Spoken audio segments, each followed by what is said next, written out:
le lundi 5 février 2024, le palais de Buckingham a annoncé que le roi d'Angleterre avait un cancer. Charles III a résisté, jusqu'à présent, à de très nombreux soucis de santé. Un roi solide comme un roc. Le Royaume-Uni tremblait déjà pour son souverain alors qu'il souffrait seulement d'une hypertrophie bénigne de la prostate. Sorti de la London Clinic le 29 janvier 2024, soit un jour plus tard que prévu par précaution, le roi Charles III est à nouveau sous un traitement régulier.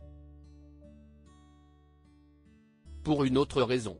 Comme l'a annoncé le palais de Buckingham ce lundi 5 février, le souverain britannique a une forme de cancer pour lequel il est déjà pris en charge en suivant un traitement. Obligé de reporter ses activités publiques, il peut compter sur son fils aîné, le prince William, pour reprendre le flambeau. Le roi reste positif quant à son traitement et espère reprendre pleinement ses fonctions publiques dès que possible, explique la BBC. À 75 ans, le roi Charles III est bien plus robuste que certains pourraient le penser. À travers les âges, l'époux de Camilla Parker Bowles a traversé de nombreuses épreuves en ce qui concerne sa santé. En 1990, le souverain s'était cassé le bras durant un match de polo et avait terminé avec un membre en écharpe. C'est le Cirencester Hospital, et non la London Clinic, qui s'était chargé de lui à l'époque. 11 ans plus tard, il avait également eu droit à un drôle d'accessoire. Puisqu'il s'était retrouvé avec un patch sur l'œil gauche, lui donnant de vagues airs de Jack Sparrow.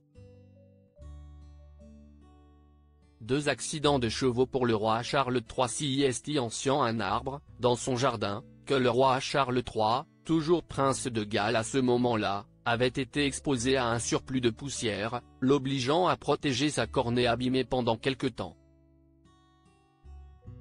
La même année, il était tombé à cheval, lors d'une chasse à courre, et s'était fracturé l'épaule. Dans sa chute en 1998, il s'était cassé une côte.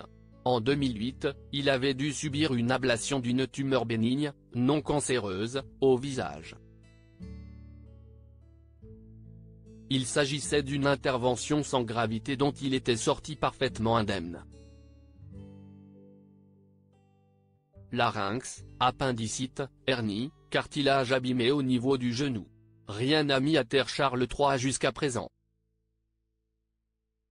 Espérons qu'une fois encore, le père des princes William et Harry trouvera la force de combattre, à l'aide de professionnels, ce cancer qui tente de lui barrer la route.